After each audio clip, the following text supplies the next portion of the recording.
Eta nola ez, Eusko Jaurlaritzako ordezkari bat behar genuen hemen, Go Mobility 2018 lehenengo edizio hontan, eta gurekin daukagu Arantxa Tapia ekonomiaren garapen eta azpiegituretako sailburua. Eskerrik asko, Arantxa, gurekin egoteagatik. Azokara iritsi berri, oraindik ez duzu askorik ikusteko aukera izan, baina zein da azokari buruzko lehen inpresioa? Bueno, nik uste dut esaten duzun bezala iritsi berriak gehala, baina garrantzia eman behar diogu nolabait mugikortasunaren inguruan gertatzen ari diren gauza guztiak, nolabait sentsibilizazio maila batean eta erakusteko leku bat daukagula. Ikuspegi desberdinetatik ze ikusten ari naiz bai teknologia, bai unibertsitatea badago, energia alde batetikan, mugikortasuna bestetikan, nik uste guztiak uztartzen dituela eta zentzu horretan itxura oso ona ematen duela. Mugikortasunak, bereziki mugikortasun iraunkorrak, Euskadin merezi du horrelako topagune bat, ezta? Gure industriak badu gaitasuna erreferente izateko alor horretan? Bueno, guztietan seguru ezetz, baina alor horretan nolabait espezializazio bat bilatze baldin badugu eta lekutxoa bilatze baldin badugu, bai. Zergatik esaten dut hori, ikusten ari naiz, autobus elektrikoak berak, baditugu konpainiak punta-puntakoak direnak eta aintzindari direnak. Ari baldin magea energia metatzeari buruz, baita ere baditugu zentro teknologikoak, nahiz eta enpresa esentzu horretan oraindik ez daukagun zentro teknologikoak bai, eta hortikan sustatu daiteke nolabait enpresa berria, ezta? Energia berriztagarrietan baditugu enpresa garrantzitsuak, elektronika, nolabait 4.0 atzo ari ginen horretaz baita ere, eta digitalizazio guzti hori jartzeko eta ezartzeko baita ere baditugu indarrak. Nola ez, aipatu sektore garrantzitsua dena Euskadirentzako eta da automozioaren inguruan. Automozio sektoreak nolabait iraultza bat egiten ari du baita ere. Gasolina izatetikan pentsatu behar du elektrikoa izan behar duela. Elektrikoa edo elektrifikatua, beraiek askotan aipatzen dutena, ezta? Eta zentzu horretan ikuste dut ari gerala klasterraren bitartez Jaurlaritza eta sektorea iraultza hori nola eman eta nolabait bide horri bat ezarri eta gauza guztiek egiteko. Beraz, badaude indarguneak eta nik uste indargune horiek hartuta badagoela aukera gure herriak baita ere hor zerbait izateko. Herri batek jasangarri izan nahi badu, modu transversalean lan egin beharra dauka, ezin planteatu liteke mugikortasunean eraldaketa bat, atzetik estrategia energetikorik ez balin badago. Ze erronka energetiko ditu Euskadik, non gaude? Nik uste dut erronka energetikoak asko direla, baina azpimarratu behar baldin baditugu eta gure 3E2030 estrategia horretan aipatzen direnak kontutan izate baldin baditugu, esango nuke noski gaur egun gasolina, hau da petroleotikan datozen energia guzti horiek albora uzten joan behar dugu, bide horri bat baita ere badaukagu eta poliki-poliki hori desagertzen joan behar du. Eta horren ordezko energia bat bilatu behar du, eta horren ordezkoa energia berriztagarria izan behar du.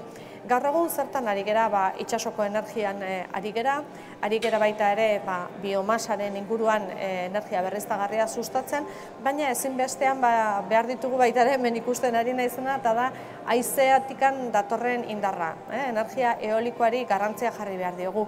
Eta hori ere sustatu beharra dago, eta sustatzeko pentsatu behar dugu non jarri behar dugun. Hau da, ze mendietan edo ze lekutan itsasoan, ze gauza ondo dago esatea, baina baita ere ezarpenak kokatu behar ditugu. Eta gero badago beste zerbait baita ere nolabait gure bide horrian dagoena, eta da eraginkortasun energetikoa sustatzea. Eraginkortasun energetikoak suposatzen du gero eta gutxiago erabili behar degula eta ahalik eta modu eraginkorrenean. Eta guzti hori nolabait borobiltzeko esaten dugu transizio bat eman behar dela, transizio energetiko bat, eta gaur egungo egoeratikan guztiz berriztagarria izatera ezin dugu egun batetikan bestera pasa, eta hor gasak duen eragina ere kontutan izan behar dugu, eta hori ere nolabait kokteleran sartu beharko genuke energiaren inguruko hausnarketa osoa egin ahal izateko. Une honetan mugikortasunari buruzko erronka handi bat duzu eskuartean, tresna eta plan ezberdinak dituzue eskuartean, eta orain jomugan Euskadiko mugikortasun jasangarriaren legea. Zeintzuk dira legearen oinarriak eta noiz ipiniko dira martxan? Bueno, legeak lehendabiziko urratsak besterikan ez ditu eman. Oraindikan, bi lege desberdin ditugu.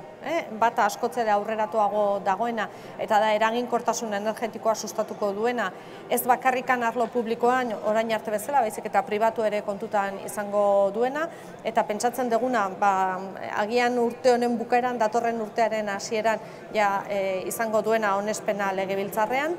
Eta bertan agertzen da aipatzen genuena, nolabait gure buruari jartzen diegu lana, energia berriztagarriek nun kokatzeko eta non jarri ditzakegun esateko, PTS bat ere egin behar dugula. Eta horri erantsi behar diogu, oraintxe bertan hasi dugun prozedura, eta da mugikortasun jasangarriaren legea. Kasu horretan zein da helburua? Pentsatu behar dugu Jaurlaritzak bere egin beharrak eta bere konpetentziak dituela, baina baita ere foru aldundietan badaudela. Gure eskumena da gehiago trenbidea, foru aldundietan dago errepide bitarteko mugikortasun guzti hori. Nola uztartu, nola egin auto elektrikoaren alde, azken finean nola egin transizio hori, baita ere aipatzen genuen bezala, lurralde agintaritzak ze papel izango duen bertan. Bueno, azkenean zerbait berria martxan jarri behar degunean, kontutan izan behar ditugu arlo ekonomikoa baita ere soziala, eta noski ingurumenarekiko ze nolako konpromisoa hartzen dugun, eta guzti horiek arautuko dituen lege bat da. Beti lurraldeekin kontatuta ze beraiek gabe ezin dugu egin. Baina oraindik hau askoz ere berdeago dago, gaur arlo berdean gaude, lege hau ere oraindik berde dago eta oraindik urrats asko eman behar ditu. Azoka honetarako prestatu duzuen argitalpen honetan, diozu Euskadi ez dela zerotik abiatzen. Zein puntutan dago Euskadi mugikortasun jasangarriaren arloan? Bueno, gai asko aipa daitezke, baina aipatuko nituzke bi edo erronka bat 3 lurraldeetan emango dena eta Gasteizena hasi duguna. Esaten dugunean garraio publikoaren alde egiten dugula, alde batetik trena daukagu, noski trena, tranbia, eta mugikortasun elektrikoa ari geanean, noski hor daukagu, trena eta tranbia, eta horrek izan behar du nolabait zutabe nagusia. Hau da, gure mugikortasunaren zutabe nagusia beti trena kontsideratzen dugu. Hortikan aparte, noski, autobusak martxan jarri behar ditugu, eta hori lurralde desberdinetan, hiri desberdinetan.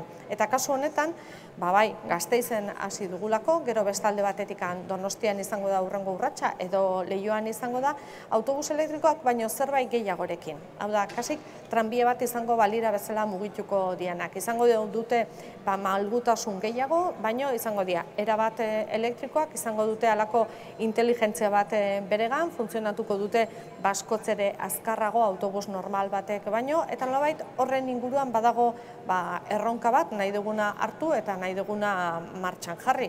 Eta trenarekin batean nolabait mugikortasun egoki bat osatu nahi dugu biztanleei begira. Noski gero dauzkagu izan daitezke bai bizikleta elektrikoak, baita ere auto elektrikoak erabiltzen dituztenek entxufatu egin behar dituzte, nun edo non, eta horretarako ere aspaldi sortu genuen enpresa bat, Ibil, Repsolekin batera, eta nik uste dut egun hauetan esan dela, erronka horrei heldu zion, eta estatu osoan ari da lanean, eta hemen Euskadin leku asko ditu konexioa egiteko. Beraz, urrats desberdinak emanez, poliki-poliki transizio hori eman ahal izateko, ze berriro diot, egun batetik bestera ez da gertatuko, eta nolabait gure sektoreari ere segurtasun bat eman behar diogu. Hau da, autosektorea Euskadin oso handia da, izugarrizko pertsona pilak ematen dio enplegua, eta horiei ere segurtasun bat eman behar dugu esanez, transizioa egingo dugu era ordenatuan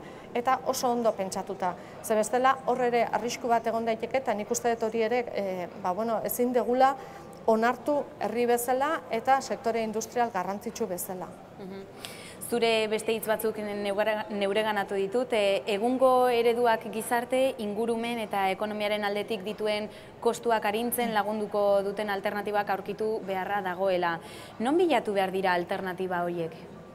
Nik uste gure bizitzako edozein momentutan eta edozein puntutan beti pentsatu behar degula horrela, ezta? Ingurumenarekiko eta ekonomiarekiko jasangarria izango den portaera batekin ari behar degula. Kasu honetan, mugikortasunez ari geranez, baita ere, hiritar bezala kontutan izan behar dugu, garraio publikoa har genezakenean zertako hartu gure auto pribatua, ezta? Edo beste pertsona batekin konpartitzeko aukera baldin badago zergatikan ez hori egin. Eta noski transizio hori ematen joan poliki-poliki, agian auto hibridoak hartuz une honetan, edo beste eredu batzuk askoz ere isuriak askoz ere txikiago dituztenak, CO2-ren ikuspegitikan edo kontaminazio gutxiago ematen dutenak. Eta horrek ere baita suposatzen du alde batetikan gure autoak ere berritu egin behar ditugula, ze kalean dauzkagunako oso zaharrak dira, eta nolabait hori ere uztartu, ezta? Hori mugikortasunaren ikuspegitikan bakarrikan kontutan izan behar baldin badegu. Eta beti kontsideratu beste gauza bat, aipatzen dugu askotan autoelektrikoa benetan inolako isuririk gabekoa izateko eta inongo kontaminaziorik gabekoa izateko baita ere energiak erabat berriztagarria izan behar du. Eta hori gaur egun oraindik ez da gertatzen. Beraz, nik uste plangintza oso bat egin behar dugu eta norberak ere beregan hartu halako esango genuke responsabilitate bat, ezta? Eta noski gero pasatze baldin bagera norbera bere etxean ere ahalik eta argi gutxien, luminariak erabatekoak izan daitezke, nik uste hori norberarengan ja poliki-poliki sartzen joan behar dela. Eta gero industriak ere badauka bere zerregina, gauza bat esan dugu garraio publikoa, baina baita ere merkantzien garraioa hor dago, zenbat eta gehiago erabili trenbideak edo baita ere zergatikan ez, portuak, eta kamioiak gutxiago, gure errepidea gutxiago, horrek ere eragina izango du. Beraz, nik uste dut arlo bakoitzak duela bere zerresana. Mugikortasun iraunkorrak irekitzen duen ikuspegi berri hau, aldaketa guztiekin gertatzen denez, mehatxu bezala ikustearekin arriskua badago, ezta? Bueno, beti edozen aldaketak ikusi daitezke mehatxu bezala edo aukera bezala. Eta bi puntuak izaten dituzte. Egoera aldatzen danean, zerbait ezaguna denetikan eta kontrolatuta dagoen egoera batetikan beste batera pasatzen ganean, beti dago aldaketa horrek suposatuko duenaren beldurra, ezta? Enpleguaren aldetikan edo egoera jakin batetikan ez jakin batera pasa behar dugu, baina nik uste dut egin behar dugula da aukerak aprobetxatu, baliatu eta esan honek ze aukera ekarriko ditu. Mugikortasunaren ikuspegitikan baina esaten nuena, gure sektore industrialak zer atera dezake mendikan. Ondo egiten baldin badugu, berriz ere aintzindari izan daiteke, aprobetxa dezagun egoera hori. Eta garraio sistema integratuan noiz iritsiko da? Bueno, esango nuke lurralde bakoitzan erabatera egiten ari da, baina poliki-poliki ari gerala integrazio horretara joaten. Integrazio hori gehien bat gaur egun ematen da ordaintzeko moduarekin, hau da txartelarekin, baina joan behar dugu baita ere integrazioa planifikazioan. Hau da, linea berri bat edo garraio modu berri bat sartu behar dugunean, ikusten instituzio guztiok egon behar deula elkarrekin, pentsatuz zein da soluziorik eta hoberena, pertsona talde batei bere garraio publikoan hobekuntza bat eman ahal izateko. Zentzu horretan ikuste dut etorriko dela benetako integrazioa, ezta? Ez pentsatzea nire eskumena da edo trena edo autobusa edo taksiak, baizik eta herritarrei irtenbide egokiena emateko zein da biderik eta egokiena. Hori planifikatu eta hori aurrera eman. Gainera, ordaintzeko modua dagoenean integratuta, erabatea guztiko integrazioa emango da. Eta gero, lurralde bakoitzak noski bere modua adostuta daukagunean, Euskadi osora eraman behar. Beraz, haindikan urratsa baditugu. Garraioaz ari garela, estan honetan ikusi ditugu ekonomiaren garapeneko eta azpiegituretako sailaren proiektu garrantzitsuak. Donostiako topoa, Gasteizko tranbia, zein nabarmenduko zenuke? Nik uste bakoitzak duela bere garrantzia, baina pixka bat zentratuz aipatu dituzunak Donostian garrantzitsua da topoa hirigunea sartzea eta batez ere ez hirigunera sartzea, baizik eta jarraipena izatea. Hau da, kostatikan gatozenak eta inongo aldaketarik eman gabe askotzere azkarrago honea etortzeko, adibidez, Irunaldera, edo alderantziz, hemengo pertsona bat unibertsitatea iristea, inolako aldaketarik eman gabe. Beraz, horrek nik uste dut aldaketak ekarriko dituela maiztasun ikuspegitik eta erosotasun ikuspegitikan. Erabat aldatuko duena Donostiko ingurunea. Gasteiza joaten baldin bagean, nik uste bi proiektu daudela, aipatzen zenuen tranbiarena, une honetan unibertsitatetik hegoaldera joango dena, eta horrek aldaketa batzuk ere suposatuko ditu, biztanle gehiagora iritsiko da, eta irtenbide egokiak emango ditu, eta gero autobus elektrikoarena baitaren, nik uste linea borobil bata, baina nolabait tranbiak, autobusak daudenak eta autobus elektrikonek emango duela baitare beste erabateko garraioa Gasteizen. Eta, Bilbo inguruan baitare ari gera pentsatzen zer egin Bilbo gune horretara,